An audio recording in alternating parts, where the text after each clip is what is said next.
Okay, I didn't expect to be here, but Strange New Worlds dropped 2 episodes this week. One on the weekend, and we didn't find out about it until like Wednesday, and then one again on Thursday in its usual place. So when we recorded the previous video, which will have only released a little while ago, I thought that was the last one of this week, and this one would be next week. But since it is this week, it's a powerful episode. It's something I want to talk about. We'll talk about that after we do this.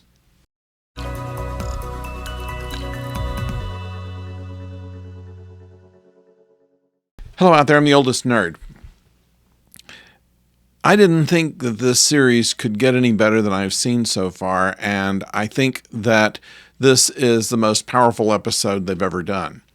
There was in Next Generation a scene where Cardassians are coming aboard the Enterprise, and that Chief O'Brien had served in Starfleet during the Cardassian War and said to the Cardassian that was there, I don't hate you, but I hate what you made of me.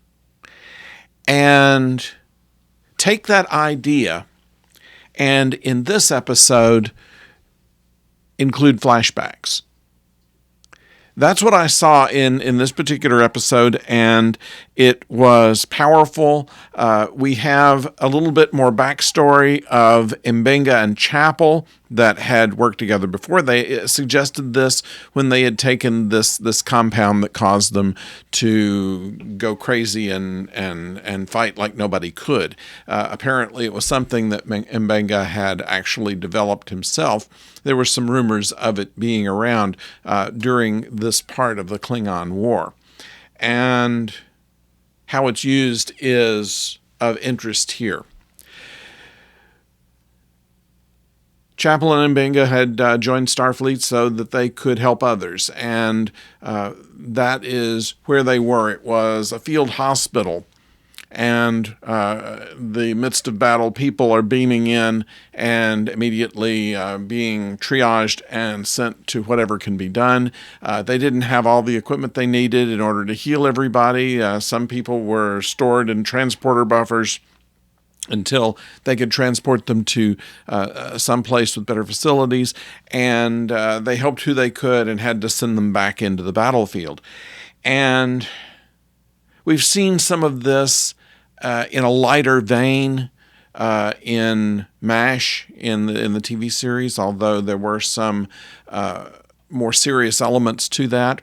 Dial that up a notch, and that's what we saw here. We saw M'Benga and Chapel dealing with grave injuries, and just one after the other, and what effect it had on them as we come to the present, and there is a Klingon ambassador that has joined the Federation to try to make peace between the Federation and the Klingons. And it wasn't just M'Benga and Chapel, but also Ortegas, who fought in the conflict. Now, they don't show any flashbacks of Ortegas, but they do plenty of M'Benga and Chapel, and it is incredibly powerful. And the twist at the end is telling and makes me think of my brother.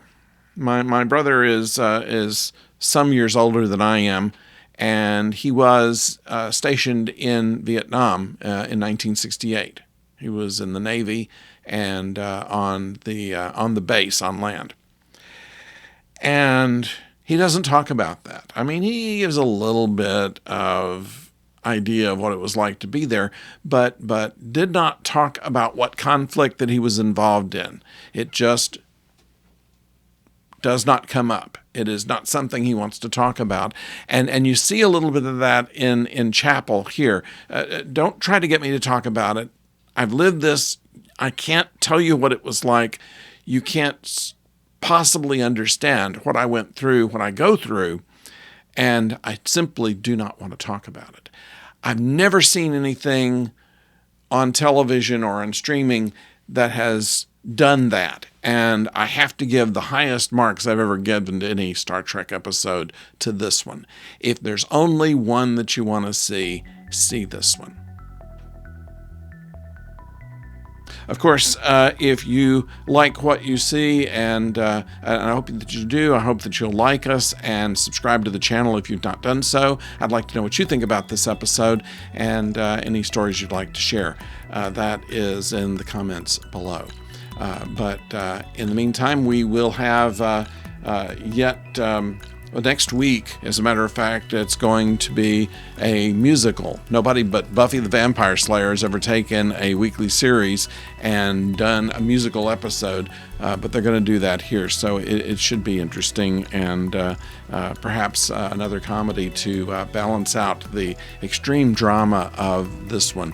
Believe me, this one, you'll be on the edge of your seat throughout if you've not seen it already. Meantime, we'll be back on Tuesday with more retro reviews of Deep Space Nine, on Wednesday with retro review of the original series, and the musical on Thursday. So until then, don't go far.